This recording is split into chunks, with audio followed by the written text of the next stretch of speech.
To everyone. Combined lecture series में आप सभी का एक बार फिर से स्वागत है। तो आज हमारे इस कंप्यूटर की क्लास में हम लोग बात करेंगे जनरेशन के बारे में। पिछले क्लासेस में हम लोगों ने पढ़ी थी कंप्यूटर की हिस्ट्री। तो आइए इस क्लास में हम सबसे पहले पढ़ते हैं जनरेशन। जनरेशन यानी पीढ़ी। पीढ़ी मतलब होता क्या है? जब किसी बड़े समय अंतराल के बाद सभी लोगों में एक समान प्रकार से एक बड़ा परिवर्तन होता है तो उसे हम बोलते हैं जनरेशन। एग्जाम्पल के लिए हम लोग ले सकते हैं हमारी पीढ़ियाँ, यानी कि हम अभी सबसे छोटे पीढ़ी में हैं। हमसे पहले हमारे पापा या उनकी पीढ़ियाँ होंगी, उनसे पहले उनके दादा की पीढ़ियाँ, मतलब उनके फादर यानी कि हमारे दादा की पीढ़ियाँ। तो सब में कहीं ना कहीं चेंजेस आते गए हैं वो चेंजेस आए हैं काफ़ी टाइम के बाद। ठीक है, तो ये एक और एग्जाम्पल ले सकते हैं। पहले हम अपने वियर्स को लेके, ठीक है, यानी कि पहले के लोग जैसे धोती कुर्ता पहना करते थे, ठीक है, उसके बाद पैंट शर्ट का क्रेज़ चला और अब तो ऐसा क्रेज़ है कि रग्ड जीन्स लोग पहनते हैं बिल्कुल नीचे तक। ठीक है, तो जब एक लॉन्ग टाइम के बाद, लॉन्ग पीरियड के बाद अगर कोई ऐसी चेंज होती है जो सब में दिखाई दे तो वो जनरेशन कहलाती है। तो कंप्यूटर की भी एक जनरेशन थी। कंप्यूटर के जितने भी चेंजेस हुए एक जनरेशन्स में उसको डिवाइड कर दिया गया। ठीक है, तो कंप्यूटर की हिस्ट्री में हम लोगों ने कंप्यूटर का निर्माण कैसे प्रारंभ हुआ, उसकी आइडियोलॉजी कहाँ से आई, ये पढ़ा था।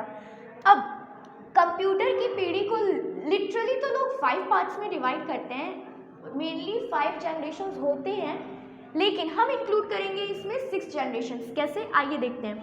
हमारे पहले कंप्यूटर का जनरेशन था 0 जनरेशन, यानी कि 0 जेन। ठीक है, सेकेंड में इंक्लूड करेंगे हम फर्स्ट जनरेशन को, यानी कि प्रथम पीढ़ी।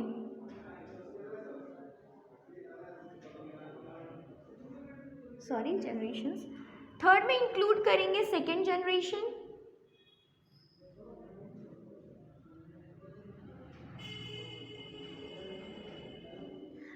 फोर्थ होगा हमारा थर्ड जनरेशन।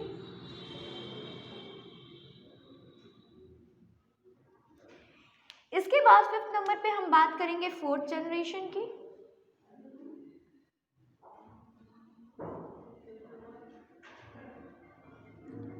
और लास्ट होगा हमारा 5th जनरेशन।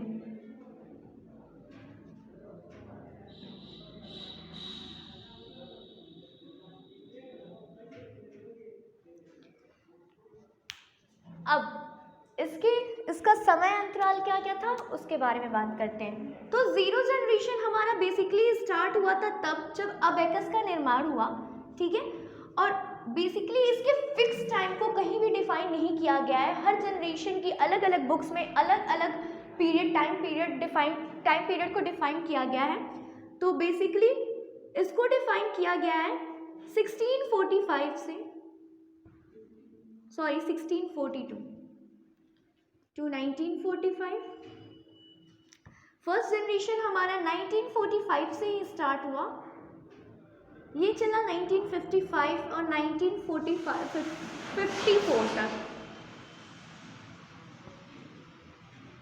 ये स्टार्ट हुआ 1954 और 1955 के मिडिल से और चला 1964 to 1971, 1975 to 1985 and 1985 till now। ठीक है, तो ये हमारे जनरेशन की टाइम पीरियड थी। ठीक है, अलग अलग बुक्स में सारे टाइम पीरियड्स को अलग अलग ईयर्स में डिफाइन किया गया है, तो उसका ज़्यादा टेंशन लेने की ज़रूरत नहीं है। तो अब बात करते हैं 0 जनरेशन यानी कि हमारी हिस्ट्री। तो कंप्यूटर के 0 जनरेशन की शुरुआत तब हुई थी जब एबेकस का निर्माण हुआ। ठीक है, उसके बाद और कई सारे डिफरेंट मशीन्स आए, डिफरेंट इन्वेंटर्स आए जिन्होंने अपने अपने बेसिस, अपने अपने अकॉर्डिंग अलग अलग मशीनों को डिफाइन किया, इन्वेंट किया और उनके यूजर्स के बारे में बताया। नेक्स्ट हम आते हैं फर्स्ट जनरेशन में। जीरो जनरेशन में जो हमारी मेन मशीन थी वो थी एबेकस, ठीक है। फर्स्ट जनरेशन जब हमारी स्टार्ट हुई 1945 में, तो इस जनरेशन की सबसे बड़ी खासियत ये थी कि इस जनरेशन में निर्माण हुआ वैक्यूम ट्यूब का, वैक्यूम ट्यूब्स का। अब जब अबेकस था तब तो हमारे कंप्यूटर क्या थे, कंप्यूटर हमारे जो भी बेसिस थे कंप्यूटर का वो मैकेनिकल मशीन के ऊपर डिपेंड था। उसमें ना कोई मेमोरी स्टोरेज कैपेसिटी थी और उसके जो साइज होते थे वो बहुत लार्ज होते थे, मतलब इतने लार्ज कि एक कंप्यूटर 2-3 बड़े कमरों के अंदर फिट आ पाता था या एक बड़े से हॉल में, ठीक है। फिर उसके बाद वैक्यूम ट्यूब का निर्माण किया गया। जब वैक्यूम ट्यूब का निर्माण हुआ तो वैक्यूम ट्यूब का मेन कारण क्या था, मेन वैक्यूम ट्यूब से ये हमें प्रॉफिट हुआ कि वो इलेक्ट्रॉनिकल फ्लो को कंट्रोल करता था। क्योंकि कंप्यूटर हमारा एक इलेक्ट्रॉनिकल मशीन है, तो इलेक्ट्रिक को फ्लो करने के लिए किसी न किसी युक्ति की जरूरत थी ही।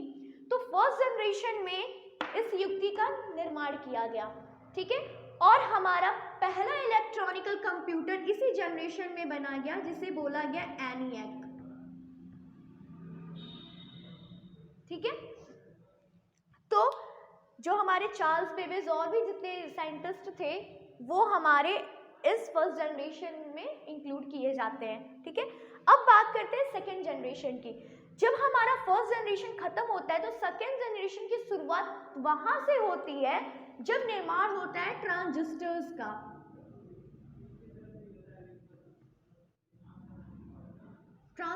का। ठीक है। अब ट्रांजिस्टर थे क्या, ट्रांजिस्टर बेसिकली छोटे टाइप के चिप्स होते थे, ठीक है। अब इनका मेन वर्क होता था, इन ट्रांजिस्टर्स का मेन वर्क होता था लैंग्वेजेस को बाइनरी में कन्वर्ट करना, ठीक है। बाइनरी यानी कि जो 0 और 1 वाली लैंग्वेज जो बिट्स होती थी उसको कंप्यूटर को ये समझाना, हमारे लैंग्वेजेस को उसे बाइनरी में कन्वर्ट कराना, ये था ट्रांजिस्टर का मेन वर्क, ठीक है। तो ये बेसिकली ब्लॉक्स होते थे, मेमोरी ब्लॉक्स होते थे जिसमें इनको फिट किया जाता था, ठीक है। अब ट्रांजिस्टर से हेल्प क्या मिली, वैक्यूम ट्यूब के बाद जब ट्रांजिस्टर आया तो ट्रांजिस्टर से जो हमारे कंप्यूटर की साइजेस थी वो बेसिकली बहुत ही रिड्यूस हो गई, ठीक है। अब बात करते हैं हम थर्ड जनरेशन में।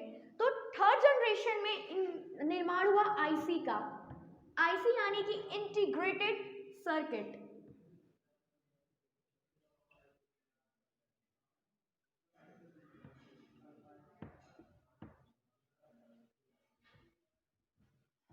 इंटीग्रेटेड सर्किट, ठीक है। तो इंटीग्रेटेड भी बेसिकली स्मॉल चिप्स होती थी, ठीक है, जिनका यूज कंप्यूटर्स में किया जाता था। अब आते हैं फोर्थ जनरेशन में। फोर्थ जनरेशन में यूज हुआ VLSI, LSI and VLSI, large scale integration and very large scale integration. अब ये LSI और VLSI होता क्या था, बेसिकली इसमें कई सारे ट्रांजैक्शन को इंक्लूड किया जाता था। ट्रांजिस्टर, एक सिंगल ट्रांजिस्टर यूज होता था, लेकिन बेसिकली ये कह सकते हैं कि इस स्केल इंटीग्रेशन में कई सारे ट्रांजैक्शंस को फिट किया जा सकता था, यानी कि ग्रुप ऑफ ट्रांजैक्शन को इंक्लूड करते थे हम LSI और VLSI में। तो जब फोर्थ जनरेशन में इंटीग्रेटेड, थर्ड में आईसी और फोर्थ में VLSI, तो हमारे कंप्यूटर को इको फ्रेंडली बना दिया गया, यानी कि इसका मतलब ये कंप्यूटर के साइज बिल्कुल ही रिड्यूस हो गए। कंप्यूटर में इलेक्ट्रॉनिकल फ्लो जो था, मतलब कम इलेक्ट्रिसिटी की जरूरत होने लगी, ठीक है।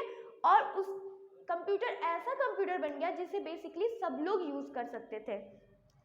अब बात करते हैं फिफ्थ जनरेशन की। तो फिफ्थ जनरेशन में हमारी आए आर्टिफिशियल इंटेलिजेंस, ठीक है, और रोबोटिक्स,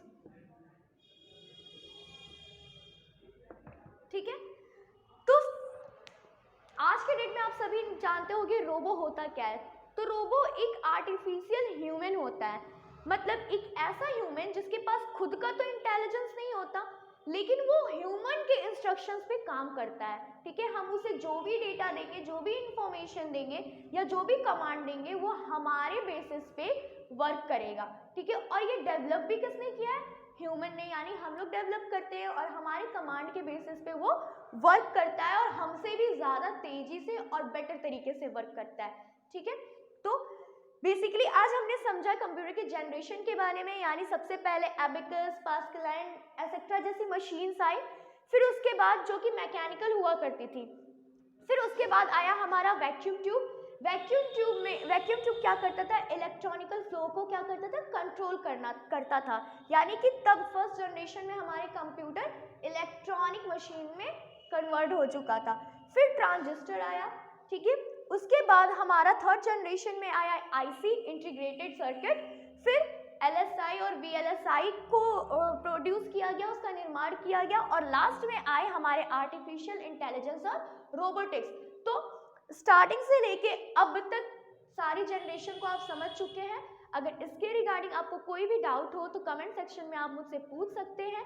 आज के लिए इतना ही। Thank you and see you soon.